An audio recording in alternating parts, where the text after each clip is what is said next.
परम दयाल अनंत सुख सम्राट आदि सदगुरु सर्व आत्माओं के सदगुरु सर्व सृष्टि के सदगुरु सुखराम जी महाराज ने धन्य हो।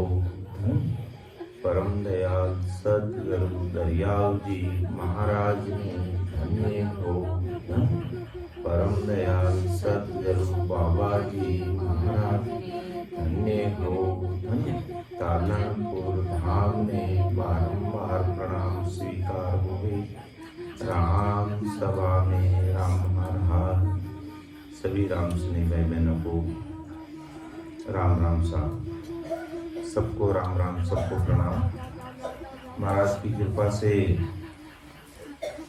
दोपहर की सत्संग का सिमरन का समय हर्ष उल्लास आनंदमय वातावरण के साथ पूरा हुआ। करीब 1.25 घंटे सिमरन का समय हुआ है। 1 बजे से सिमरन का कार्यक्रम शुरू हुआ। महाराज की अति भारी कृपा बरस रही है, क्योंकि सिमरन से ही सत से संग होता है। अगर सत से संग करना है, राम जी से मिलना है या परमात्मा के देश की प्राप्ति करनी है, तो हमें महाराज को अरदास करते हुए, विनती करते हुए, मन को मजबूत करते हुए बैठ करके राम स्मरण ही करना पड़ेगा। राम जी का नाम ही सिमरण करना पड़ेगा। दूसरा कोई उपाय नहीं है। और वही कृपा आदि सदगुरु सुखराम जी महाराज की आज समस्त भाई बहनों पर बरस रही है। हार्दिक आभार हमारे परम आदरणीय बड़े भाई साहब गोविंद जी प्रजापति का, जिन्होंने 1 दिवसीय सत्संग कार्यक्रम रखा, जिससे हम सभी भाई बहनों को सत्संग सिमरन सेवा का लाभ मिल रहा है। और सदैव ऐसी कृपा बनी रही ही राम जी महाराज से अरदास करते हैं। पीछे अपना चल रहा है ध्यान समाधि का। जब 12 कमल का अनुभव करके ध्यान समाधि के द्वारा इस शरीर में कैसे सुख लिया जाता है, वो हमने पिछले 39 भागों में देखा। और साखी संख्या 187 तक अपन ले चुके हैं। और आज से साखी संख्या 181 यानी 188 से लेंगे। तो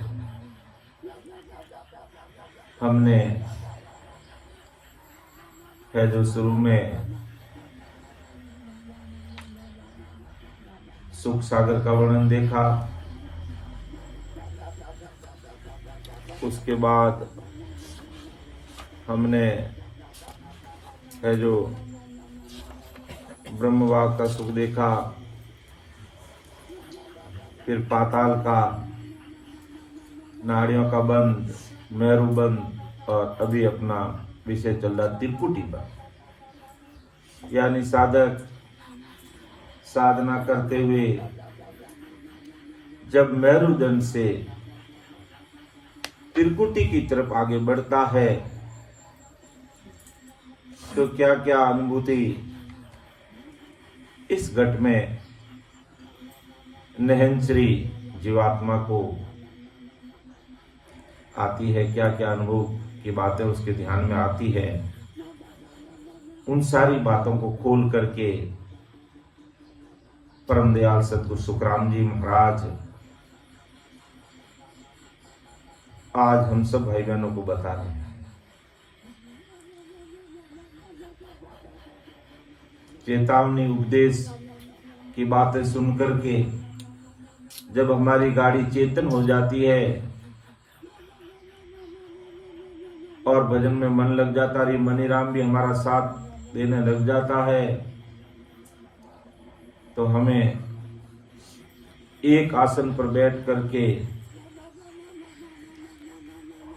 भेद विधि से, एक आसन पर बैठ करके भेद विधि से, यानी महाराज ने जो विधि बताई उसी विधि के अनुसार हमें सिमरन करना होगा। और उसके लिए कम से कम 2-3 घंटे, कम से कम 2-3 घंटे एक ही आसन पर हमें बैठना होगा।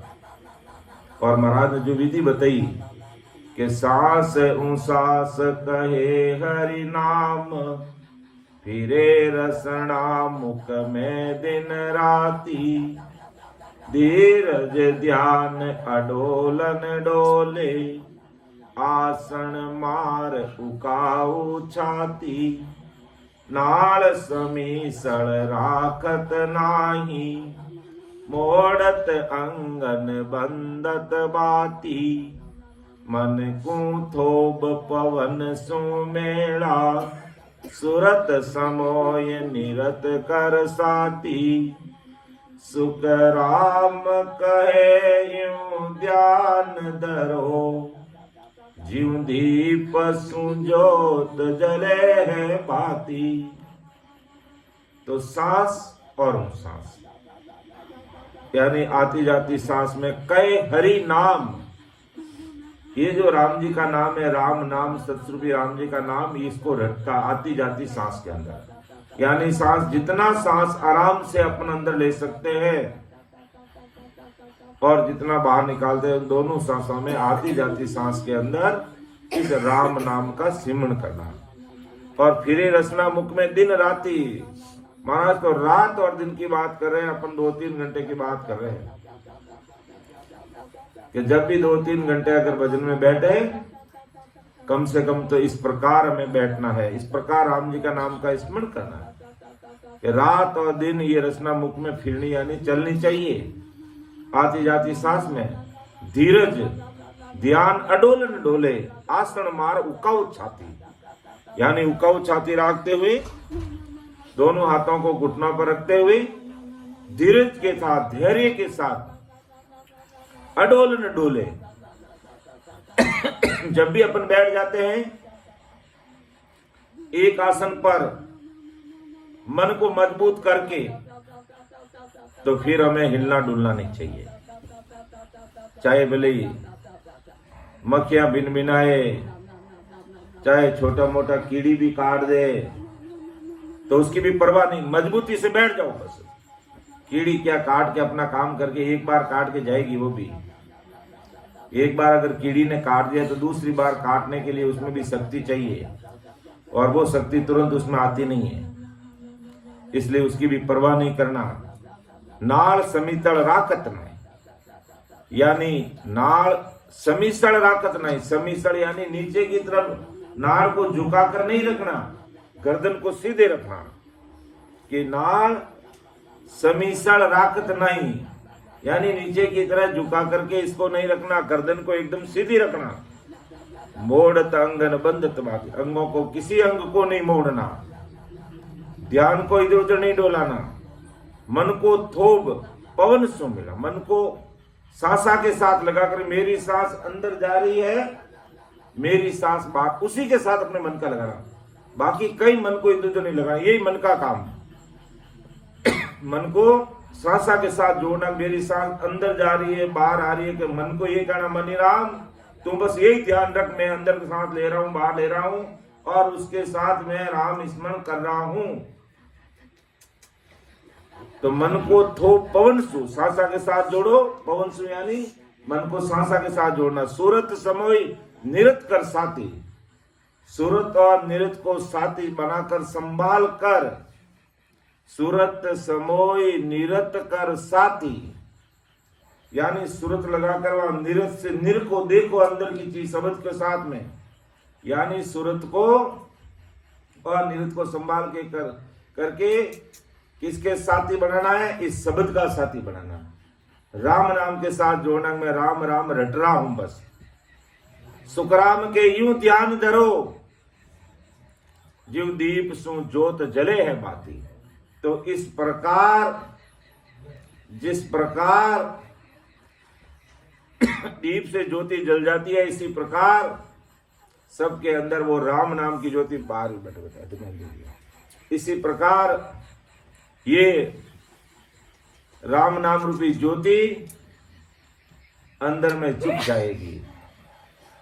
अर्थात राम नाम रूपी दीपक ये अंदर में झुक जाएगा, अंदर में चेतन हो जाएगा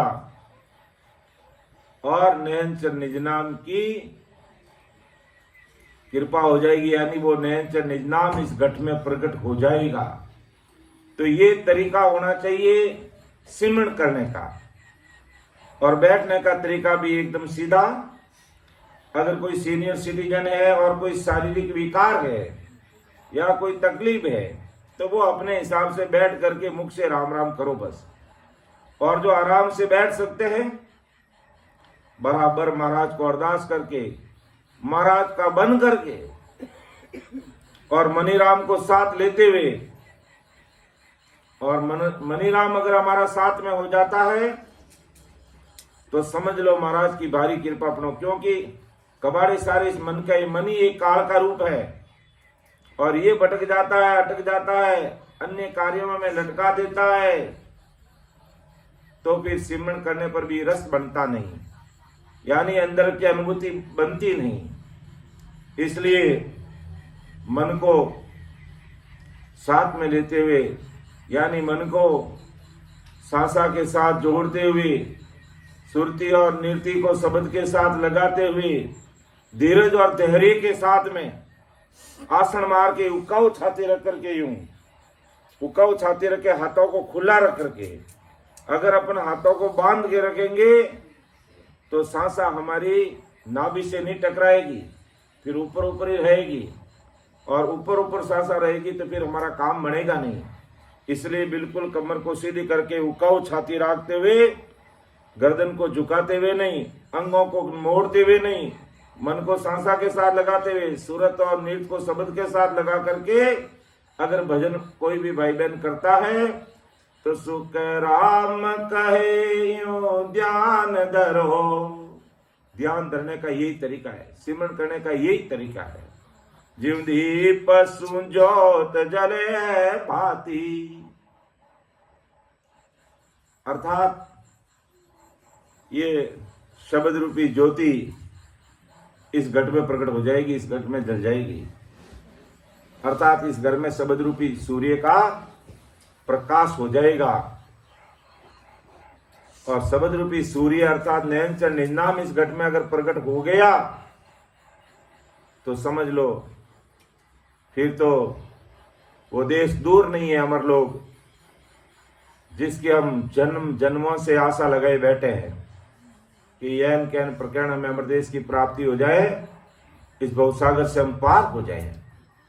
तो ध्यान समाधि के माध्यम से परम दयाल सदगुरु सुखराम जी महाराज आज संसार के सारे भाई बहनों को यही समझा रहे हैं कि जब साधक मेरुदंड से त्रिकुटी की तरफ आगे बढ़ता है और त्रिकुटी में पहुंच जाता है तो वहां की कैसी अनुभूति आती है, वो महाराज हम आज की इस सत्संग में, इस साखी में समझा रहे हैं कि दे क्या निरत निहार के ए तो मोरन होई, निज हंसा सुख राम जी आण बिराजा जोय। कि जब हंस त्रिवेणी घाट पर पहुंच जाता है, जो पहली साखी में हमने देखा था कि त्रिवेणी के घाट में एक तमाशो और, देवल में सुख राम जी निस दिन बोले मोर। के त्रिवेणी के घाट में एक तमाशो और, त्रिकुटी में जब आता है साधक साधना करते हुए ध्यान पहुंचता है तो देवल में सुखराम जी निस दिन बोले मोर। यहां पर जैसे ऐसा लगता है कि कोई मोर बोल रहा है, ऐसी सुखों की अनुभूति होती है। जैसे बरसात के दिनों में सावन मास का समय होता है, झीणी झीणी बारिश होती है, चारों तरफ हरियाली होती है और मोर अपने पंख खोल करके किस प्रकार वो आनंदित होता है, ऐसा आनंद की अनुभूति जब साधक साधना करते हुए मेरुदंड से त्रिकुटी में पहुंचता है तो वहां पर ऐसी अनुभूति होती है। क्यों होती है कि साधक यहां पर जो पांचों विषयों के जो सुख है कुदरती उनको मिलने लग जाते हैं। एक तो हमें पांचों विषयों के सुख लेने पड़ते हैं और एक यहां पहुंचते पहुंचते उसको ऐसे कुदरती सुख आने लग जाता है तो उसका मन लग जाता है और जोरावर वो सिमरण करता है। तो सिमरण करते करते उस राम नाम की ध्वनि आवाज आने लग जाती है और वही आवाज है उस हंस की है और उसको ऐसा एहसास होता जैसे कोई मोर बोल रहा है, जबकि वहां कोई मोर नहीं बोलता। वही हंस नयन श्री जीवात्मा राम नाम की रणकार उड़ाता है, राम नाम की ध्वनि में मस्त हो जाता है और ऐसे आनंद की अनुभूति उसको होने लगती है। तो ये बात अगली साखी में जो आज अपन ले रहे महाराज फरमारिया है कि दे क्या निरत निहार के ए तो मोरन होई निज हंसा सुख राम जी आण बिराजा जोई।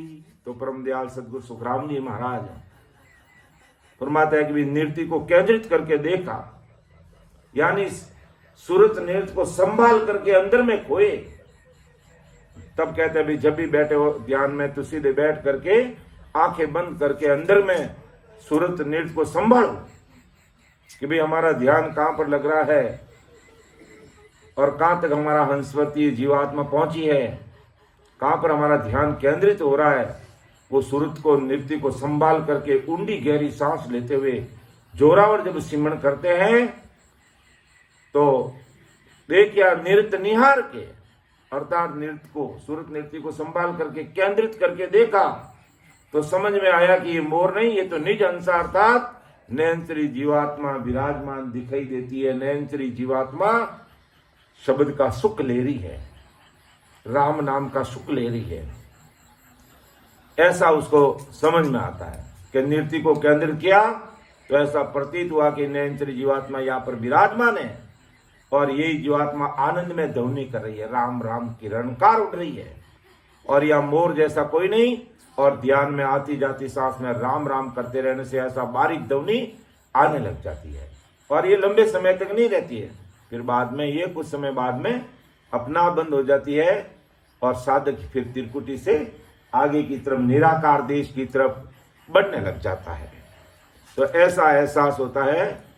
फिर अगली साखी में महाराज इसको और खोल करके हमें समझा रहे हैं कि तिरवेणी के घाट में हीरा चुने अमोल हंसा को सुख राम के जब जुग बांध्यो तोल। कि तिरवेणी के घाट में हीरा चुने अमोल हंसा को सुख राम के जब जुग बांध्यो तोल। कि त्रिवेणी के घाट में हीरा चुने अमोल, हीरा मतलब राम नाम के हीरा का आनंद ले रहा है, यानी इतना आता है यहाँ पर वो गर्क हो जाता है और राम नाम रूपी हीरा को चुनने लग जाता है, यानी उस राम नाम रूपी हीरो को त्रिवेणी के घाट पर वो चुनने लग गया, यानी उसमें आनंदित होने लग गया। यहाँ पहुंचकर जगत का तोल भी बांध लिया। यानी जब त्रिकुटी में साधक पहुंचता है और उसका ध्यान वहां पर राम राम करने में लग जाता है, अर्थात राम नाम रूपी हीरे प्रेम के साथ वो एकत्रित करने लग जाता है, अर्थात हीरे चुनने लग जाती है वो नयन श्री जीवात्मा और जगत के तीन लोगों की रीतियों को तोलकर परख कर हंस को समझ में आ गया कि ये जगत की सारी रीतियां कौड़ियों जैसी है। अर्थात त्रिकुटी में पहुंचते ही, क्योंकि त्रिकुटी है जो माया और ब्रह्म के बीच का एक जोड़ है, यानी साकारी सृष्टि यहां से पीछे रह जाती है और निराकार की सृष्टि आगे बढ़ जाती है। निराकार की सृष्टि की तरफ साधक का ध्यान आगे बढ़ने लग जाता है। तब है जो साकारी सृष्टि की सारी रीतियां उसको कौड़ी जैसी लगती है। अर्थात तीन लोग जगत की सभी रीतियों को बांध कर रख दिया, अर्थात जगत की सभी रीतियों से वो विमुख हो जाता है कि ध्यान में होने वाली पूर्व की सभी रीतियां, पूर्व की क्या रीतियां, त्रिकुटी तक पहुंचने से पहले क्या ध्यान में आया, शरीर में कंपन भी हुआ, खिंचाव भी हुआ, गौलोक और बैकुंठ के सुख इत्यादि सभी सहारीन लगने लगे। बैकुंठ के सुख भी देखे और 21 स्वर्ग के सुख भी देखे, पाताल के सुख भी देखे, यानी मर्त्युलोक को भी देखा, पाताल को भी देखा, स्वर्गलोक को भी देखा। ये सब सुख है जो उसको फीके नजर आने लग जाते हैं। कब? जब साकारी सृष्टि को छोड़ करके, अर्थात मायावी देश को छोड़ करके ब्रह्म देश की तरफ आगे बढ़ने लग जाता है, निराकार की सृष्टि की तरफ आगे बढ़ने लगता है, तो पीछे की सारी रीतियां उसको कौड़ियों जैसी लगती है, अर्थात सहारहीन लगती है, न के बराबर लगती है। क्योंकि जैसे जैसे साधक आगे से आगे बढ़ता जाता है, जैसे जैसे उसका सुख भी बढ़ता जाता है, आनंद बढ़ता जाता है। तो त्रिवेणी के घाट में हीरा चुने अमोल, हंसा को सुख राम के, जब जुग बांध्यो तोल। जुग इन संसार का तोल सारा समझ में आ गया कि यहां तक पहुंचा। इससे पीछे की जो सारी बातें हैं वो सारी ने, उसमें आनंद नहीं है, आनंद तो कहीं और आगे है। लेकिन त्रिकुटी में भी ऐसा आनंद आ रहा है कि मन करता कि मैं यही मठ बना करके बैठ जाऊं। वो जीवात्मा का ठहरने का स्थान है ये त्रिकुटी, और यहां आकर के वो ऐसा सोचता है कि मैं यहीं बैठ जाऊं, यहीं आनंद लूं, इससे आगे जाऊं ही नहीं। लेकिन महाराज आगे की साखियों में फिर अपन को चेताएंगे, अरे भाई ये त्रिवेणी त्रिकुटी तक के और भरकुटी तक के सुख ये भी झूठे सुख है, ये सुख भी स्थायी नहीं है। हमारा ठिकाना, अमर ठिकाना अभी बहुत दूर है। हमें उस दूर देश में की प्राप्ति किए बिना कहीं भी हमें ठहरना नहीं है, रुकना नहीं है। और त्रिकुटी के अंदर कैसी अनुभूति आती है, कैसे सुख मिलते हैं, वो अगली साखी में महाराज और खोल करके हम सबके सामने रख रहे हैं परम दयाल सदगुरु सुखराम जी महाराज कि कैल करे की लोल सो हंसे हर के अपार, खीर नीर सुख राम के न्यारा किया विचार। देखो त्रिकुटी में पहुंचते पहुंचते अपना आप सारा हिसाब सामने आ जाता है, और तभी महापुरुष बोलते हैं कि भाई त्रिकुटी लांघने पर वो संत पदवी लग जाती है, और 10वें द्वार के परे होकर के सता समाधि में, अखंड समाधि में वो परमात्मा के देश की जो राम रंकार की उस ध्वनि में जब खो जाता है तो फिर सद्गुरु पदवी लग जाती है। तो कैला करे की लोड़ सो हंसे हर के अपार, खीर नीर सुख राम के न्यारा किया विचार। परम दयाल सदगुरु सुखराम जी महाराज आज संसार के सारे भाई बहनों को समझा रहे कि देवल में अर्थात त्रिकुटी पर हंस कीड़ा कर रहा है। कीड़ा कर रहा मतलब खेल रहा है, आनंद ले रहा है, अपार हर्ष में किलकारी मारता है। जैसे अपन घर में बैठे बैठे कोई हंसी खुशी की बात आती है तो कितनी खुशी होती है, हैं? इसी प्रकार जब त्रिकुटी में हमारा ध्यान पहुंच जाता है दोनों आंखों के बीच में, तो वो किलकारी मारता है, आनंद लेता है। हंस ने विचार कर दूध और पानी अर्थात ब्रह्म और माया का अलग अलग निर्णय कर लिया। खीर नीर सुखराम के न्यारा किया विचार। यहां खीर का मतलब ब्रह्म और नीर का मतलब माया। तो माया और ब्रह्म का विचार कर लिया कि भाई माया की पहुंच कितनी है और कैसी है, और ब्रह्म की पहुंच कैसी है और कितनी है। वो खीर नीर का अलग अलग निर्णय उसके समझ में आ जाता है कि दूध और पानी अर्थात ब्रह्म और माया का अलग अलग निर्णय कर लेता है, और माया से उसका छुटकारा हो जाता है, और वो ब्रह्म देश निराकार देश की तरफ आगे बढ़ जाता है। ऐसी अनुभूति उसको त्रिकुटी में आते आते आने लग जाती है। अर्थात संपूर्ण जगत की उसने खोज लिया। इसे मृत्यु लोक को भी देखा नाभि में आकर के, पाताल लोक, शेष लोक और शेष पाताल के 7 भवन इसने देखे, और सर्व 21 स्वर्गों के सुख दुख की जानकारी भी उसने ले ली। तो हंस को समझ में आ गया कि 3 लोकों में कुदरतन दुख ही दुख है।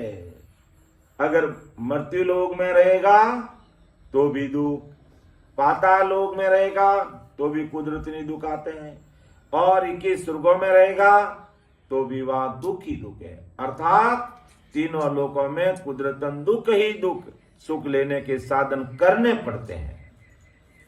अगर 3 लोक में है, चाहे मृत्यु लोक में, चाहे पाताल लोक में, चाहे स्वर्ग लोक में, और इसे आगे की बात करें तो भले 3 ब्रह्म के 13 लोक और कोण काल पार ब्रह्म तक भी अगर बात करें तो भी महाराज फरमाते भाई वहां भी दुख ही दुख है, दुख ही दुख है। सुख लेके एक साधन, सुख के साधन अपन को करने पड़ते हैं।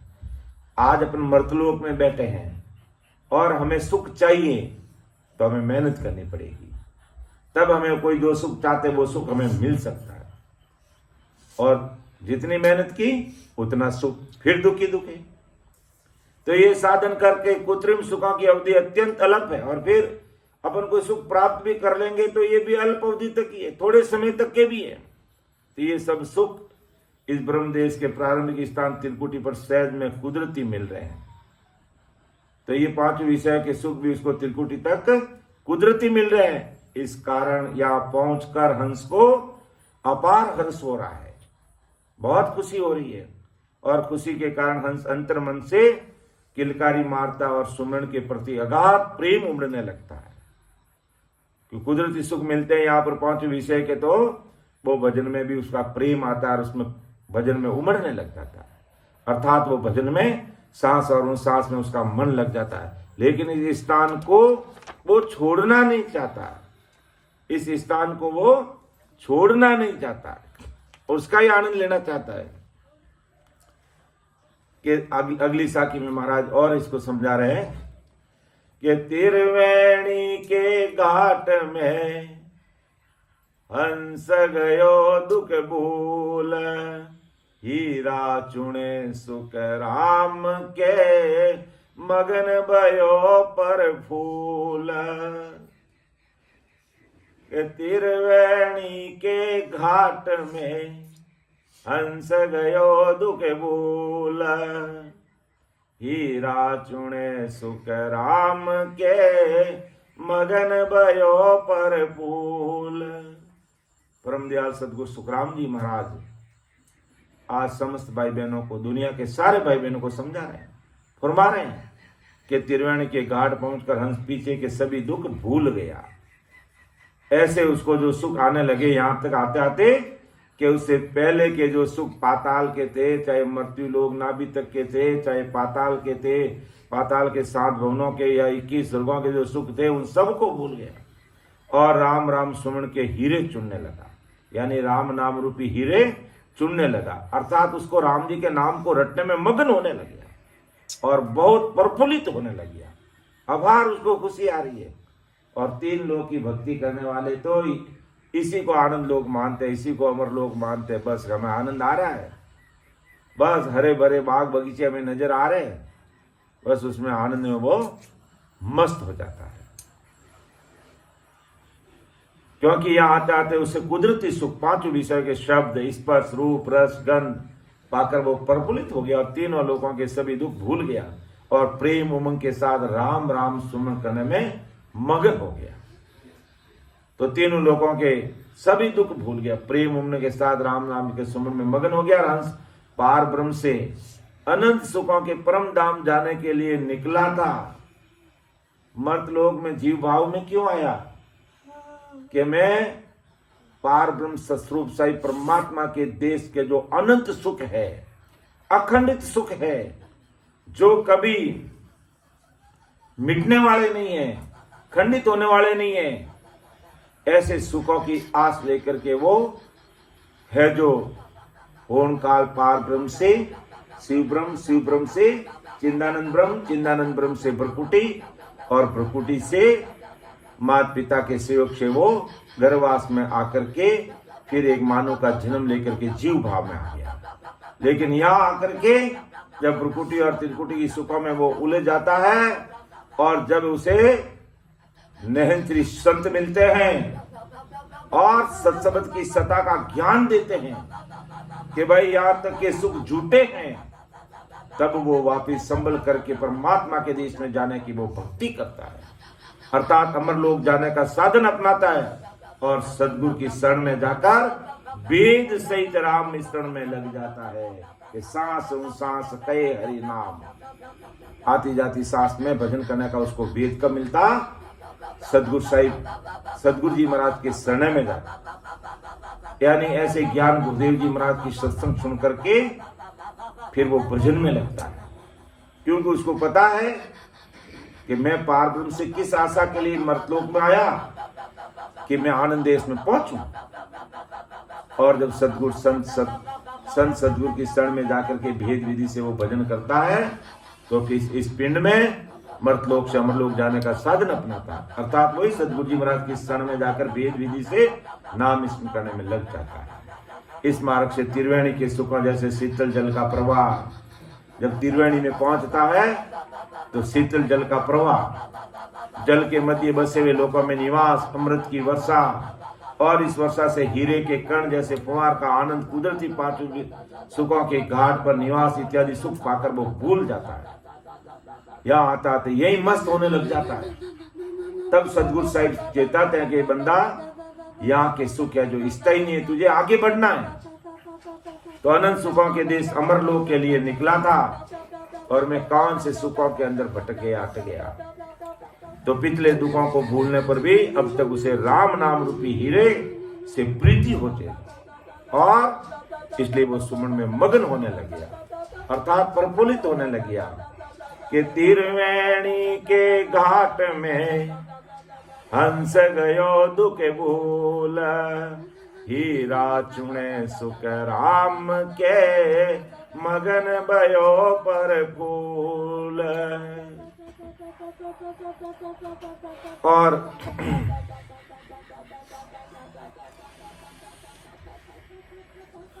त्रिवेणी के अंदर अर्थात त्रिकुटी तक पहुंचने के लिए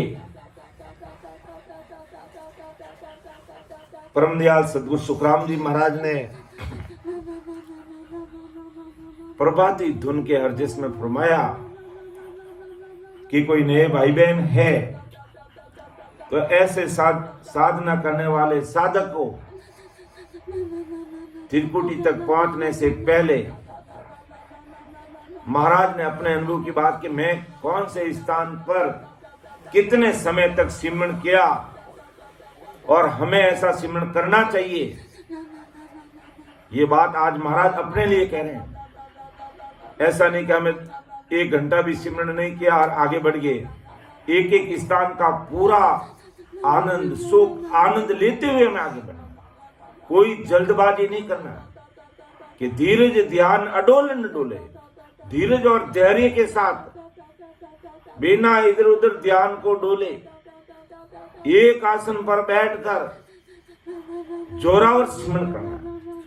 और विशेष करके जो नए भाई बहन हैं उनको इस पद की तरफ हमें ध्यान देना चाहिए जो परमदयाल सदगुरु सुखराम जी महाराज ने बताया कि भी जब मैं त्रिकुटी तक पहुंचा तो उससे पहले के कौन से स्थान पर मैंने कितना सिमरन किया, और आज हमें भी करने की आवश्यकता नहीं है। ऐसा नहीं कि कंठ पर हमें 1 घंटा भजन किया फिर हृदय में आ गया, हृदय से नाभि में आ गया, नहीं। एक एक स्थान पर, वो तो अमर देश के वासी थे परमदयाल सदगुरु सुखराम जी महाराज, तो हमें मायावी जगत से ऊपर उठ करके इस आत्म कल्याण के लिए अर्थात इस जीवात्मा को परमात्मा के देश में भेजने के लिए जरूर हमें समय निकालकर महाराज ने जो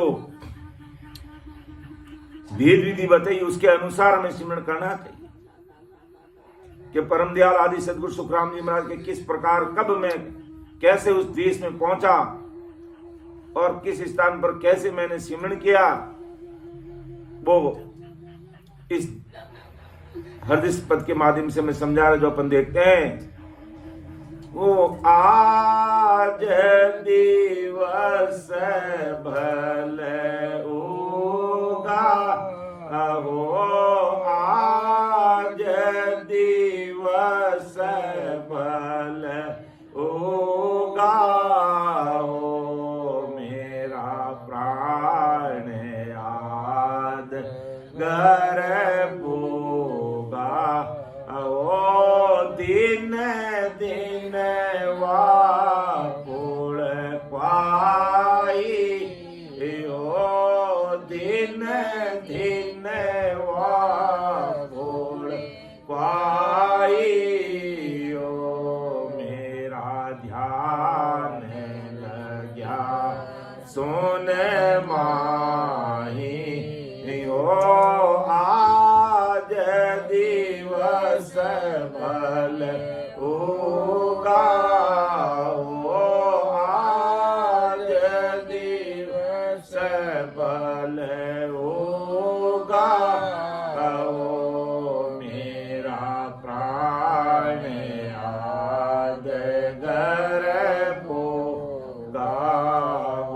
तो परम दयाल सदगुरु सुखराम जी महाराज के किस प्रकार आद घर की प्राप्ति हुई, उस राम जी के देश की प्राप्ति कैसे हुई, कैसे मेरा ध्यान उस सुन में लगा, उस सुखों के सागर में लगा, और उससे पहले मैंने किस प्रकार कौन से स्थान पर जो भजन किया, वो सारी चीजों का खुलासा परम दयाल सदगुरु सुखराम जी महाराज करे। और वही रीत बात हमें अपनानी, कई जल्दबाजी करने की जरूरत नहीं, धैर्य के साथ कि धीरज ध्यान अडोल न डोले, सांस और सांस रटे या रसना रटे हरि नाम मुख में, धीरज के साथ में। तो महाराज मध्य उस देश में पहुंचने के लिए किस प्रकार और कौन से स्थान पर कितना समय हमको लगा करके आगे भजन करना है कि सरवण रसना पवाई, ओ सरवण रसना कवाई, ओ एक मास पदराही, ओ आज दिवस भल होगा, ओ आज दिवस भल होगा, ओ मेरा प्राण याद घर होगा, ओ कंठ सबद पग एका, ओ कंठ सबद पग एका, ओ हृदय मास बसे गाओ, आज दिवस भल होगा, ओ ना प्राण याद घर होगा। तो देखो कितनी बड़ी बात महाराज समझा रहे हैं कि सतगुरु जी महाराज की कृपा से, सतगुरु जी महाराज के मुखारबंद से मैंने ये शब्द सुने, सरवण रसना कवाई हो एक मास पधराई हो, यानी काना से इस शब्द को सुना और फिर एक मास तक रसना से रटा, कानों से शब्द को सुन के महाराज के मुखारबंद से शब्दों को सुना और सरवण रसना कवाई हो एक मास पधराई हो, यानी 1 महीने तक इस शब्द को कंठ के साथ में लगा करके बराबर सिमरण किया। और कंठ शब्द पक एका हो, पक एका, एक पक का मतलब एक पखवाड़ा यानी 15 दिन तक। कंठ शब्द पक एका हो, हृदय मास बसेगा हो। और जब पहले शब्द सुनकर के 1 महीने तक भजन किया और कंठ पर अनुभूति आई और कंठ पर फिर 15 दिन तक और भजन किया, तब फिर मेरा शब्द है जो हृदय की तरफ आगे बढ़ा। और नाभि में पद आया, ओ नाभि में पद आया, ओ बरस द्वादश गाया, ओ आज दिवस बल होगा, आज दिवस बल होगा, मेरा प्राण याद कर होगा, ओ जा से सनाग घर जागा, ओ जा से सनाग घर जागा, ओ एक दिन लागा, ओ आज दिवस बल होगा, ओ आज दिवस बल होगा, ओ मेरा प्राण याद कर होगा हो। तो परम दयाल सदगुरु सुखराम जी महाराज आज सभी भाई बहनों को समझा रहे कि जब भी सिमरन में बैठना है तो ध्यान लगा करके धीरे धीरे ध्यान अडोल डोले, आसन मार, हुक्का छाती रखते हुए और सीधे बैठते हुए धैर्य के साथ में, कोई घबराहट कोई जल्दबाजी में नहीं, शांतिपूर्वक माहौल में बैठ करके सांस कहे हरि नाम, आती जाती सांस में इस राम नाम का स्मरण करें, फिर रसना मुख में दिन राती, रात और दिन लगा रहता है। और महाराज फरमाते हैं कि जब कंठ पे शब्द आया तो 15 दिन तक मैंने भजन किया वहां पर, फिर कंठ से हृदय में शब्द आया और मध्य में होते हुए जब नाभि में मेरा ध्यान पहुंचा तो नाभि में पद आया हो, बरस द्वादश गाया हो। कि जब नाभि में मेरा ध्यान लगा तो मैंने 12 वर्ष तक वहां ध्यान किया। कितना ध्यान किया हर्षित जी, कितना ध्यान किया? 12 वर्ष तक। जब नाभि में महाराज मतलब मेरा ध्यान आया तो मैं 12 वर्ष तक यहां ध्यान लगा करके भजन किया, क्योंकि नाभि सब नाड़ियों का बंध है और मुख्य सारी नाड़ियां यहां से मिली हुई है। नाभि से जो हमारी नाड़ियां जुड़ी हुई है वो ठेठ मां शून्य सागर तक पहुंचती है। तब रग रग रोम रोम नस नस नाड़ी नाड़ी में नाभि में शब्द आते ही फिर ऊपर तक है जो गर्जना होती है। रग रग रोम रोम के अंदर इस प्रकार नाड़ी नाड़ी के अंदर, क्योंकि नाभि से हमारा रक्त बहकर सब पूरी नाड़ियों में संचारित होता है। इसी प्रकार ये शब्द राम रंकार भी नाभि से पूरे शरीर में फैल गया और इसका आनंद, इस जगह का, इस स्थान का आनंद महाराज फरमाते मैंने कि नाभि में पद आया हो, बरस द्वादश गाया हो। द्वादश यानी 12 वर्ष तक यह का आनंद लिया।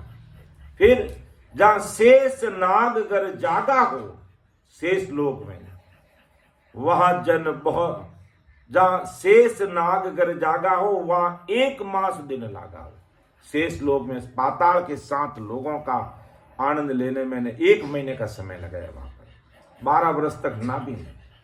शुरुआत में जब शब्द सुना तो 1 महीने तक भजन किया, फिर कंठ पर शब्द प्रकट हुआ तो कंठ पर मैंने 15 दिन भजन किया, और वहां से फिर मेरा शब्द हृदय और मध्य होते हुए नाभि में आया, और नाभि में आया तो 12 वर्ष तक मैंने यहां पर भजन किया, 12 वर्ष तक। तब महाराज ने एक एक, क्योंकि पूरे मर्तलोक की खोजना कर ली, पूरे मर्तलोक की खोजना कर ली नाभि में आकर। तभी तो महाराज नाभि में, इस मर्तलोक में, इस धरती पर महाराज के शरीर के सगे भाई तुलसा जी कहां बैठते पता लगा लिया महाराज ने। मर्तलोक में एक जगह पे बैठ के ध्यान करके है, जो थे उत्तर प्रदेश बरेली के पास पीलीभीत रोड पर ताराचंद हरिचोला में गिरधर जी के नाम में तुलसा जी ने जहाँ जन्म लिया, महाराज यहाँ बैठ के ध्यान अवस्था में देख लिया। क्योंकि ऐसा सिमरण महाराज फरमाते कि मैंने नाभि में पद आया हो बरस 12 खाया, इतना आनंद लिया। फिर रग रग रो, क्यों इतना आनंद लिया कि शरीर के अंदर जब आज की तारीख में साधक यहाँ इस स्थान पर बैठ करके जब इतना आनंद में लग जाता है तो पूरे शरीर में राम रंकार की सत्ता स्थापित हो जाती है और होण काल की सत्ता खत्म हो जाती है। और जब होण काल की सत्ता की जगह पर राम निरंकार की सत्ता जब स्थापित हो जाती तो पूरे शरीर में रग रग रोम रोम के अंदर तब आनंद आने लगता है। बाकी तो अपन बोलते हैं कि भी रग रग रोम रोम नस नस नाड़ी नाड़ी में आनंद आ रहा है, लेकिन वास्तव में आनंद कब आएगा जब इस स्थान पर बैठकर धैर्य के साथ में, कैसे कि धीरे धीरे ध्यान अडोलन डोले आसन मार उकाऊ छाती नाल समी सड़ राखत नहीं, यानी नीचे की तरफ गर्दन झुका कर रखते नहीं, मोड़त अंगन बंदत बाती, अंगों को भी नहीं मोड़ते, हिलाते डुलाते नहीं, मन को श्वासा के साथ लगाकर, सूरत नेत्र को शब्द के साथ लगाकर, सुखराम के यूं ध्यान धरो ज्यों दीप सो जोत जले है बाती। तो इस प्रकार ये शब्द रूपी ज्योति इस घट में प्रकट होकर के रग रग रोम रोम में, अपन कहते हैं करोड़ों करोड़ों सूर्य जितना प्रकाश का एहसास कब होता है जब इस प्रकार बैठ करके अपन आनंद लेते हैं। तो फिर महाराज के नाभि से जहां शेष नागगर जागा हो कि त्रिकुटी में पहुंचने से पहले की सारी स्थिति महाराज क्लियर कर रहे हैं कि इस प्रकार जब बाबा आनंद लेते लेते आगे बढ़ेंगे तो ये हंसा कभी फिर पीछे नहीं आएगा, ये आगे से आगे ही बढ़ता जाएगा। तो जहां शेष नागगर जागा हो वहां 1 मास दिन लागा हो, कि शेष लोक में कितना समय तक मैंने सिमरण किया, 1 मास तक सिमरण किया। ओ पीछम देश में आया, ओ पीछम देश में आया हो, आजन बौद्धुक पाया हो, आज दिवस भल होगा हो, आज दिवस भल होगा हो, मेरा प्राण याद कर होगा हो, सूरज इक्कीस से क्या हो, सूरज इक्कीस से क्या हो, जानेगा जन दे क्या ओ, दिवस मास पक बीता, ओ दिवस मास पक बीता, ओ जम थाना जन जीता हो, मेरो दंड जा घाटी हो, मेरो दंड जा घाटी हो, ऐसी और न बाटी हो, आज दिवस भल होगा हो, आज दिवस भल होगा हो, मेरा प्राण याद कर होगा हो। तो महाराज माता के शेष लोग पाताल का सुख 1 महीने तक लेते हुए फिर मैं आगे बढ़ा तो पिछम देश में आया हो, वहां जन बहुत दुख पाया हो। क्योंकि पिछम देश में 21 स्वर्गों को पार करना, एक एक गांठ को फोड़ करके ऊंचे की तरफ बढ़ना बड़ा कठिन करारा काम है। एक तो 33 कोटि प्रकार के देवता सब सामने हो जाते हैं और सब यही चाहते हैं कि संत हमारे देवलोक में विराजे। कई प्रकार के नाच गाने कूद ऐस आराम की ऐसी बातें करते हैं और वह संतों को रोकने का प्रयास करते हैं।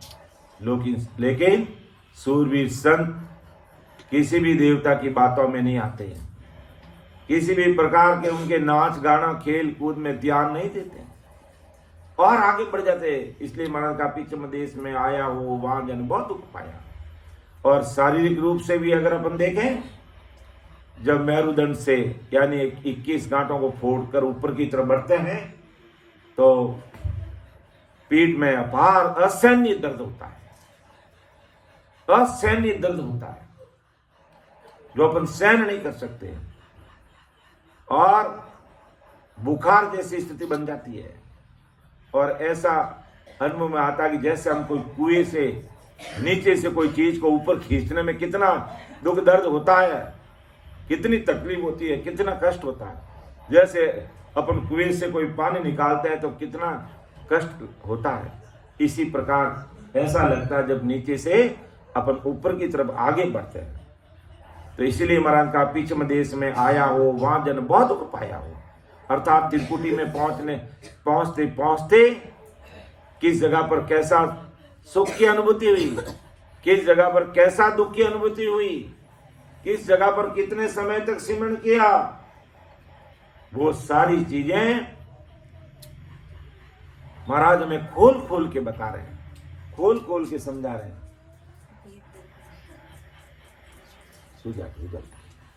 नींद आ गई। तो ऐसा महाराज फरमाते हैं कि ऐसा उसको इतना कष्ट और पीड़ा है जो झेलनी पड़ती है। लेकिन सूरवीर संत कभी भी हार नहीं मानते हैं कि सूरग 21 छेकिया हो, जानेगा जन्म दे क्या हो। कि सूरग 21 छेकिया, एक एक को पार किया, राम राम से एक एक को पार किया। जानेगा जन्म दे क्या, जो जानेगा अर्थात भजन करके इस प्रकार धीरज ध्यान रखते हुए भजन में लग जाएगा तो वो ही जानेगा। बाकी केवल कहने और सुनने मात्र से काम नहीं होगा। महाराज को अरदास करके 2-3 घंटे के लिए हमें एक ही आसन पर बैठना होगा और अपने खुद के लिए समय निकालना पड़ेगा।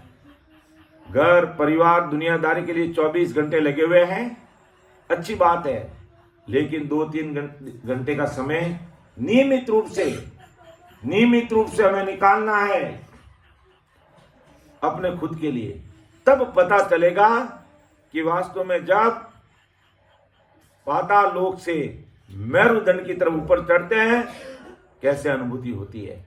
तो परम दयाल सदगुरु सुखराम जी महाराज का धीरज ध्यान के साथ में बैठ करके बिना ध्यान को हिलाए डुलाए इधर उधर भटकाए महाराज को अरदास करके बैठोगे तो सारी चीजें जिस प्रकार कांच में चेहरा कैसे नजर आता है ऐसी अनुभूति आएगी।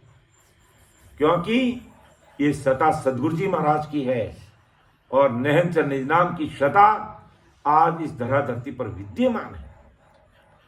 इसलिए महाराज फरमाते हैं कि दिवस मास पक बीता हो, जम थाना जन जीता हो। मेरुदंड को पार करने में महाराज के दिवस मास पक, मास का मतलब 1 महीना, पक का मतलब पकवाड़ा यानी 1.5 महीना लगा। 1.5 महीने तक जोरावर भजन किया, तब है जो ये 21 स्वरूप पार होकर के मेरुदंड को पार करके मैं त्रिकुटी की तरफ आगे बढ़ा। जो आज का अपना विषय त्रिकुटी बंद के चल रहा है, तो यहां तक पहुंचते पहुंचते किस जगह पर कितना समय लगाया और कैसी अनुभूतियां रही, वो सारी चीजें महाराज इस पद के माध्यम से हमारे सामने रख रहे हैं। तो इस प्रकार महाराज फरमाते कि अगर अपन ध्यान लगाकर एक स्थान पे जहां भी अभी मान लो हमारा ध्यान लग रहा है, वहां पर का पूरा अनुभूति लीजिए, वहां का पूरा आनंद लीजिए और फिर आगे बढ़िए। कोई उतावल नहीं करनी है, कोई जल्दबाजी नहीं करनी है और कोई काल्पनिक लोक में नहीं खोना है। महाराज ने जैसा लिखा है उसी का अनुसार जब तक हमें ऐसी अनुभूति नहीं आती है तब तक उसी स्थान पर टिके रहिए और भजन करिए, सूरत नृत्य को संभाल के रखिए। महाराज को अरदास विनती के पद बोलते रहिए। नहीं समझ में आता, कोई अनुभूति नहीं होती है, आगे नहीं बढ़ पाते हैं, तो परम दयाल अनंत सुख सम्राट आदि सदगुरु सुखराम जी महाराज को, उस सतरूप साई परमात्मा को बार बार याद करते हुए कि प्रभु जी मेरी माय संभालो, प्रभु जी मेरी माय संभालो, मैं खोने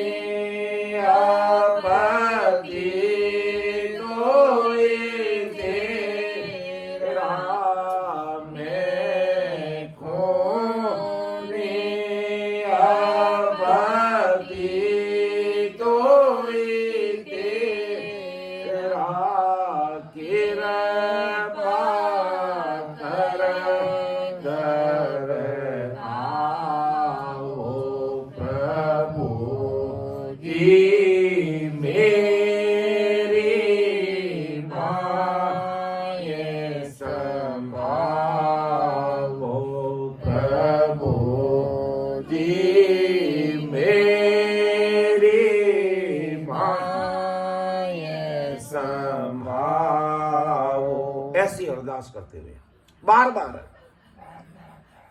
ऐसी अरदास, ऐसी विनती करते हुए लगना। तो यही बात महाराज आगे और समझा रहे हैं कि मेरुदंड जा घाटी हो ऐसी और न बाटी हो। ये मेरुदंड की घाटी बड़ी बाटी है एक तरह से, यानी विकट घाट है ये। कई भाई बहन कहते हैं मेरे बहुत असहनीय दर्द होता है, कंधों में दर्द होने लग जाता है, हाथों में दर्द होने लग जाता है, बुखार जैसी स्थिति बन जाती है। लेकिन हार नहीं मानना, लगे रहना, अपना महाराज पार करेंगे इसको। और जब मेरुदंड से अपन त्रिकुटी में पहुंचते हैं तो आगे की बात जो अभी अपना त्रिकुटी बंद चल रहा है कि अड़ा पिंगड़ा जागी हो, अड़ा पिंगड़ा जागी हो, अनहद पतबाजी हो, चार मास जुग जूंजा हो, चार मास जुग जूंजा हो, तब घर आदू सोजा हो, तीर कोटि तखत विराजे हो, तीर कोटि तखत विराजे हो, भजन सुख देवगा जय हो, आज दिवस भल उगाओ, मेरा प्राण आस कर पूगा ओ, दिन दिन वापुड़ क्वाई ओ, दिन दिन वापुड़ क्वाई ओ, मेरा ध्यान लग्या सुन माही हो। कि 4 मास जुग जूंजिया हो, 4 मास जुग जूंज, 1 जुग और 4 महीने, तब अगर आदू सूझिया, तब आदू घर की सूझ पड़ी है। तिरकुटी तकत बिराजे हो, अब जन सुख देव गाजे हो। कि तिरकुटी आते हुए आते आते महाराज के ऐसे सुखों की अनुभूति होती है। और इससे पहले कौन सी जगह पर कितना आनंद आया और कितना दुख की अनुभूति हुई और कितना समय लगाया, वो महाराज ने खोल करके हम सबके सामने रखा है। तो यही महाराज अगली साखी में फरमा रिया है कि त्रिवेणी के घाट में हंस गयो दुख बोल, हीरा चुने सुख राम के मगन भयो पर फूल। कि उसे राम नाम रूपी हीरे से ऐसी प्रीति हो गई, इसलिए वो उसमें राम नाम रूपी हीरे चुनने में मगन हो गया। और कैसी स्थिति बन गई हंस की कि उड़ने की अब ने करे पाया सुख अनेका, सुने हंसा सुख राम के इन्हें चल बेसन पे का। जब यह आकर के साधक नहनचरी जीवात्मा जब ध्यान समाधि के द्वारा सुख लेते लेते यहाँ पर आकर के जब वो मठ बना करके बैठ जाती है, अपनी जीवात्मा का स्थायी ठिकाना कर लेती है यहाँ पर, क्योंकि यहाँ ठहरने की रुकने की जगह है। और यहाँ पर वो आकर के स्थायी ठिकाना कर लेता है और उड़ने की अब ना करे, अब आगे बढ़ने की मन में ही नहीं लाता, क्योंकि कुदरती उसको पांचों विषय के सुख मिलने लग जाते हैं। कुदरती पांचों विषयों के सुखों के अंदर वो लीन हो जाता है और वो बिना मेहनत की वो आनंद आने लग जाता है। पाया सुख अनेक, सुन हंसा सुखराम के न चल बेस न पे। तो परम दयाल सदगुरु सुखराम जी महाराज जीव को कहते हैं, हंस को इस त्रिवेणी के घाट पर इतना सुखों में वो मगन हो गया कि यहां से उड़कर जाने की इच्छा ही नहीं करता है, मन में ही नहीं लाता मुझे यहां से आगे बढ़ना है। जब कहते हैं जब आदमी को सोई सुख मिलने लग जाते हैं, जब सोई सुख मिलने लग जाते हैं तो फिर राम जी को क्यों याद करेगा। लेकिन महापुरुष हमें चेताते हैं, सदगुरु जी महाराज हमें चेताते हैं कि तू इस प्रकार के झूठे सोई सुख में मत लग। तू तो अमर देश के सुख है जो कभी वो झूठे नहीं, कभी मिलने वाले नहीं, कभी मिटने वाले नहीं, कभी घुटने वाले नहीं है। ऐसे सुखों की प्राप्ति कर। तो वो इस प्रकार उड़ जाने की इच्छा ही नहीं करता। तो शस्त्रु विज्ञान ज्ञान से उसके समझ में आया कि त्रिवेणी की तीनों धाराओं को छोड़कर हंस को आगे उठकर 10वें द्वार की दिशा में बढ़ना है, लेकिन सुखों के कारण सुखमणा के मार्ग के ऊपर नहीं जाता, उसे आगे बढ़ने की वो कोशिश ही नहीं करता। इसलिए आदि सदगुरु सुखराम जी महाराज यहाँ से आगे की साखियों में सभी हंसों को इस त्रिवेणी के घाटों की वस्तु स्थिति से अवगत कराएंगे, यानी आगे की साखियों में इसके बारे में महाराज खोल करके और हमें समझेंगे और अपने निश्चल देश का ज्ञान हंसों के उर में पहुंचाएंगे। कह रहे भाई ये जो तू यहाँ बैठा सुन हंसा सुखराम के ओ नेचल बेसन पे, ये पक्का ठिकाना नहीं है, तुम्हारा निश्चित ठिकाना नहीं है, तुझे यहाँ से आगे जाना है। ऐसा ज्ञान देकर सतगुरु साहिब हंस को इस त्रिवेणी घाटों में मोह भंग करने का प्रयास करते हैं। अरे तू इन पांचों विषयों के कुदरती सुख जो तुझे मिल रहे हैं, इन सुखों को तू छोड़, इनसे कई लाख गुना सुख है आगे के देश में, उस अमर देश में है। इसलिए तू यहाँ अटक कर भटक कर लटक कर मत रहे, यानी इससे तो आगे बढ़, अर्थात उस परमात्मा के देश में तो आगे बढ़ जा। तो उड़ने की अब ने करे पाया सुख अनेक, सुने हंसा सुख राम के इन्हें चल बेसन पे का। तो महाराज हमें चेता रहे हंसा सुन, ये निश्चित और नेचल सुख नहीं है, अर्थात ये मिटने वाले सुख हैं, इन सबको तू छोड़, इसका आधार मत ले, इस सबको छोड़ दे। फिर महाराज अगली साखी में और समझा रहे हैं और सावचेत करें, क्योंकि हंसा यहाँ आते आते अपना मठ बना करके बैठ जाता है, आगे बढ़ने की कोशिश ही नहीं कर रहा, उड़ने की मन में लाता ही नहीं है कि मुझे इस जगह स्थान को छोड़ करके आगे बढ़ना है। अगली साखी में महाराज और इस चीज को क्लियर करेगी, यहां पर अगर रहोगे तो कैसी स्थिति रहेगी और कौन कौन दुख पाएंगे, वो भी बात लिख रहे हैं यहां पर कि जावे गो सुख धाम हो, फिर आई का सब भूपा, चले हंसा सुख राम के, जा सायब बिन रूपा। और चेता रहे परम दयाल सदगुरु सुखराम जी महाराज आज संसार के सारे भाई बहनों कह के त्रिवेणी के घाट के सुखों का धाम और यहाँ के सभी राजा प्रलय में जाएंगे। चाहे त्रिकुटी तक का सुख है, चाहे 3 लोक तक का सुख है, और वहां तक चाहे राजा बड़े बड़े, क्योंकि त्रिकुटी तक भी बड़े बड़े राजा, ब्रह्मा विष्णु महेश शक्ति 33 कोटि प्रकार के देवी देवता, ये सब बड़े बड़े राजा महाराजा बैठे हैं, सब प्रलय में जाएंगे। समय आने पर सबका नंबर आएगा वापिस गर्भवास में आने का, इसलिए जाएगा सुख धाम हो फिर वाई का सब भूप। इसलिए हंसा तू चल वहां चल जा बिना रूप के साई परमात्मा, जिनका कोई आकार नहीं, वो निराकार निराधार निर्विकार, वो सतरूप साई परमात्मा है। उस देश की प्राप्ति कर, उस देश में चल जो बिना आकार के रूप के राम जी हैं, अर्थात त्रिवेणी के तट और उसके आसपास के सभी रहने के स्थान 5 तत्वों के, हम सबको पता है।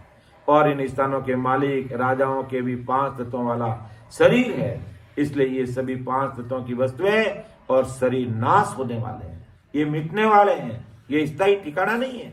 जैसा कि शास्त्र विज्ञान ज्ञान से जानते हैं कि माँ तत्व से आकाश बना और आकाश से वायु और वायु से अग्नि और अग्नि से जल और जल से पृथ्वी उत्पन्न हुई, तथा इसी के विपरीत क्रम में अर्थात पृथ्वी जलमग्न होकर विनाश को प्राप्त होती है, तो जल के विनाश का कारण अग्नि बनती है। अग्नि को वायु शोषित कर लेती है और वायु आकाश में समा जाती है और अनंत आकाश माँ तत्व में लीन हो जाती है। तो जिस प्रकार माँ तत्व से ये बनते और वापिस माँ तत्व में जाकर समा जाते, तो यहाँ रहने वालों का ठिकाना त्रिकुटी और त्रिकुटी के आसपास, या यूं कह दो 3 लोक 14 भवन 3 ब्रह्म के 13 लोक तक में रहने वाले जीवों का ये ठिकाना स्थायी नहीं है। अर्थात देवराज इंद्र, सतलोक के ब्रह्मा और बैकुंठ का मालिक विष्णु, कैलाश का अधिपति शंकर और शक्ति लोक की ज्योति रूपा शक्ति, ये सभी के शरीर प्रलय में चले जाएंगे। ये भी ठिकाना, इनका भी स्थायी ठिकाना नहीं है। अब अंदाज लगाओगे इनके मानने वालों का क्या स्थिति होगी भाई, जो आज ब्रह्मा विष्णु में शक्ति की उपासना आराधना प्रार्थना कर रहे हैं और उन देश में जा रहे हैं, तब क्या होगा? महाप्रलय में सबको वापिस जन्म मरण में आना पड़ेगा। इसलिए महाराज फरमाते हैं कि जावे गो सुख धाम हो फिर आई का सब भूप, चले हंसा सुख राम के जा सायब बिन रूप। इसका विचार करो, इस पर हमें विचार करना पड़ेगा, समझना पड़ेगा। और हे हंस, इन 5 तत्वों के रूप से रहित अरूपी साई, जिसका रूप नहीं है, अर्थात सस्रूपी राम जी जहां हैं वहां उड़कर चल। तो यहाँ क्या कर रहा है? यहाँ के सुखों के मौत से निवृत्त हो जा और यहाँ से उड़ने की सोच, यहाँ से आगे बढ़। अर्थात त्रिपुटी के सुखों के अंदर तू है जो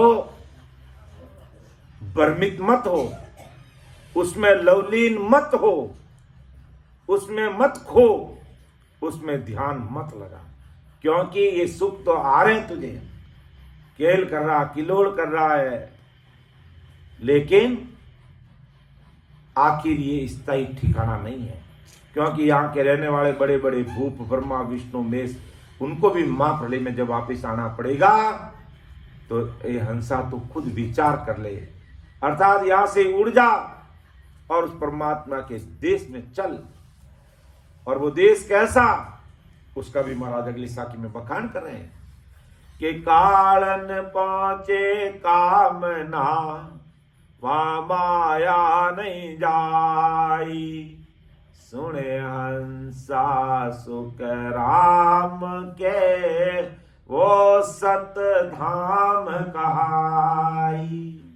कैसा वो देश है कि कालन पहुंचे कामना वहां माया नहीं जाई, सुने हंसा सुख राम के वो सत धाम कहाई।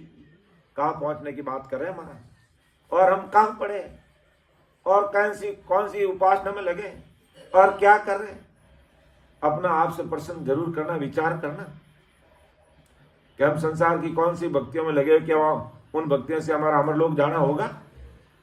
और महाराज फरमाते, मैं उस देश की बात कर रहा हूं, उस अमर लोक की बात कर रहा हूं जहां कालन पहुंचे कामना वहां माया नहीं जाई, सुन हंसा सुखराम के वो सतधाम का है।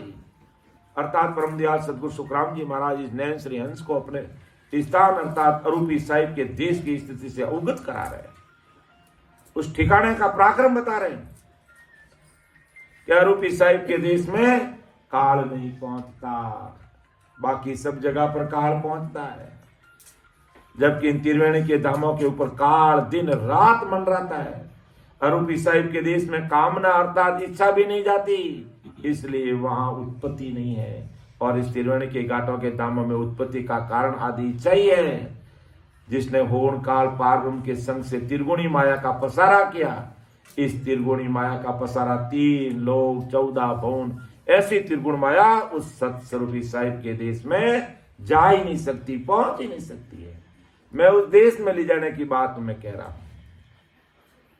इसलिए हे हंसा तू इस त्रिवेणी की सभी घाट जहां माया रचमच है, जो माया के सुख है, छोड़कर 5 तत्वों के रूप से रहित वो अरूपी साहिब के देश में उड़कर चल।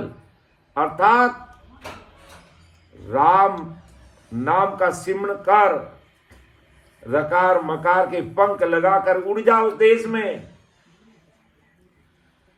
तो कालन पहुंचे कामना, कालन पहुंचे कामना, वहां माया नहीं जाई। सुने हंसा सुख राम के वो सत धाम कहाई। ओ माया को देश है नेचे जम फिर जाई। सुने हंसा सुख राम के तू मत भूले सुख माई। के ओ माया को देश है ने चल जम फिर जाई। सुने हंसा सुख राम के तू मत भूले सुख माई। अर्थात महाराज सुना के हंसा सुन, ये त्रिवेणी के घाट पर बसे हुए सभी देश माया के, अर्थात ये सारे माया के लोग हैं, और यह त्रिवेणी के घाट पर नीचे यम का फेरा रहता है, तो यहाँ के सुखों में मत बोल। अर्थात आदि सदगुरु सुखराम जी महाराज नैन श्री हंस को चेतावनी देते हैं, चेता रहे हैं, उपदेश फरमा रहे हैं कि तू इन 2 पुरी अर्थात विष्णुपुरी और त्रिकुटी देवल और सभी त्रिवेणी घाट के आसपास के स्थानों के सुखों में मत भूल, इसमें मत गर्क हो, मत लग इसमें। ये सभी त्रिवेणी के घाट के आसपास के स्थान माया के देश है, और इस स्थानों अर्थात पुरियों में निश्चित ही यम का फेरा रहता है, अर्थात यहां तक यमदूत की पहुंच है। ये सभी मिटने वाले देश है, यहाँ के सुख भी मिटने वाले, और इन लोकों में रहने वाले सारे आवागमन में आने वाले हैं। इसलिए ओ माया को देश है नेचे जम फिर जाई। सुने हंसा सुख राम के तू मत भूले सुख माई। ये माया के देश में मत भूल, इस माया के देश में तू मत भूल, और परमात्मा के देश के सुख ले। और परमात्मा के देश में सुख लेना है, अगर परमात्मा के देश के सुख लेना है तो हमें क्या करना पड़ेगा। महाराज ने फरमाया पद में कि सब ब्रह्म छोड़ दीजिए रे ओ, सब ब्रह्म छोड़ दीजिए रे, न केवल नावल रे, सब ब्रह्म छोड़ दीजिए रे, न केवल नावल रे, हरि को अंतर गावो रे, हरि को अंतर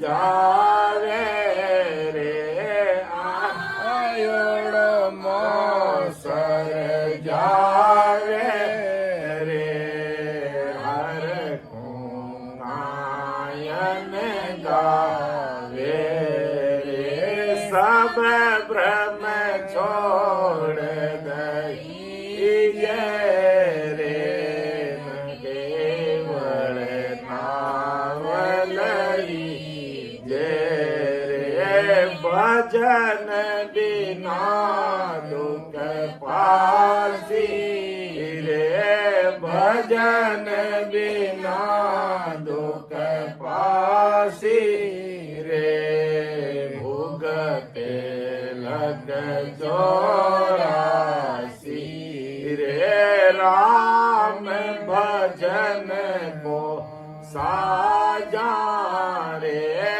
राम भजन को साजा रे वंचक है सुर राजा रे बोरन नरतन पासी रे बोरन नरतन पासी रे भगत बिना बिचतासी रे सब ब्रह्म छोड़ दईजे रे न केवल नाम लईजे रे राम भजन के काजा रे राम भजन के काजा रे तो मत खोय आकाजा रे तन धन जो बन माया रे तन धन जो बन माया रे आमादल की छाया रे के सुख राम नर एवंगी रे के सुख राम नर एवंगी रे ओ मूरख जाने सोंगी रे सब ब्रह्म छोड़ दईजे रे सब ब्रह्म छोड़ दईजे रे न केवल नावले जे रे हरि को अंतर गावो रे हरि को अंतर गावो रे भले सुन जन मन आवो रे सब ब्रह्म छोड़ दईजे रे केवल नावलईजे रे जब उस काल नहीं पहुंचता है जहाँ माया नहीं पहुंचती है जहाँ होड़ काल की सता काम नहीं करती है जहाँ इच्छा रूपी माया भी नहीं चल सकती है कि कालन पहुंचे कामना वहाँ माया नहीं जाई सुने हंसा सुत राम के वो सत धाम कहाई।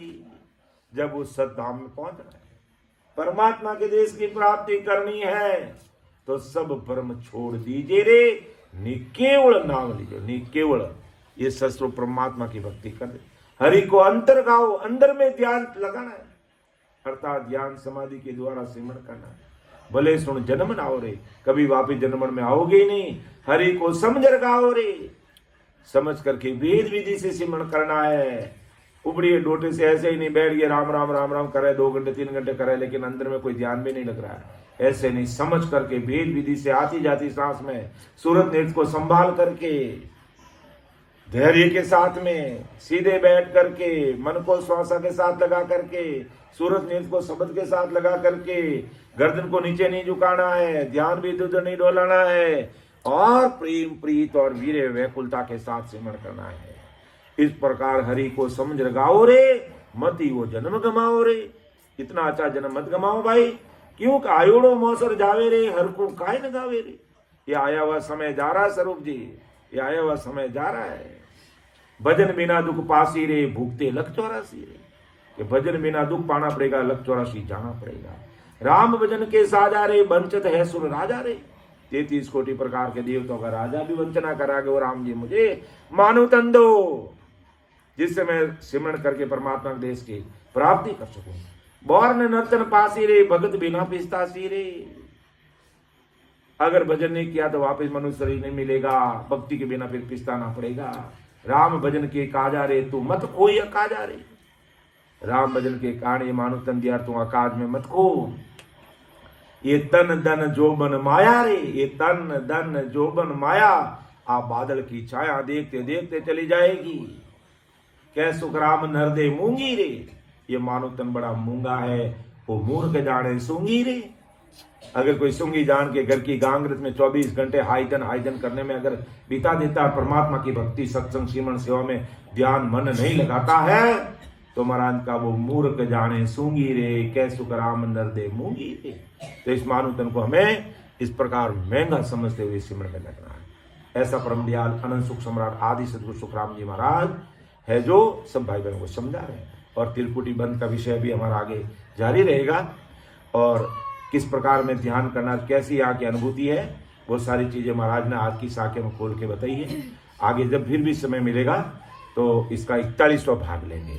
आज हमने यहाँ तक लिया है, ये 40वां भाग लिया है। तो समय का तकाजा देखते हुए मैं मेरी वाणी को यहाँ पर विराम दूंगा, और बोलने में समझाने में मेरे से कोई त्रुटि रह सकती है तो आप मुझे छोटा भाई समझ करके क्षमा करना, क्योंकि महाराज का ज्ञान अतः समुद्र है। हमारी इतनी पहुंच नहीं है कि महाराज ने जिस भाव से जैसा लिखा वैसा उसका खुलासा कर सके। हम तो मात्र जैसे महाराज ने जो शब्द लिखे हैं वो आपको बोल करके सुनाए हैं, बस इतना ही हमारा काम है। बाकी करने कराने वाले सारा क्रेडिट महाराज को जाता है, और वही कृपा करेंगे, उनकी कृपा से हम सब तीरेंगे। इसलिए मुझे छोटा भाई समझ करके, अबोध बालक समझ करके, ना समझ करके मुझे क्षमा करना। सुन जो मैं निर्दोष हूँ, घाट बांध जस होई, तुम्हें हर बोलन हार हो, क्या जानेगा कोई। परम दयाल अनंत सुख सम्राट आदि सदगुरु, सर्व आत्माओं के सदगुरु, सर्व सृष्टि के सदगुरु सदगुरु सुखराम महाराज ने धन्य हो धन्य। राम सभा में राम महाराज। सभी राम सनी भाई बहनों को मेरा बारंबार कोटि कोटि राम राम सा कोटि कोटि प्रणाम। अब परमात्मा हमारे सीता जी है, जो आपके मुखारबंद से हम सबको लाभान्वित करेंगे। तो मैं सीता जी से निवेदन करूंगा, आप बड़ा सत्संग लीजिए। राम राम साहब।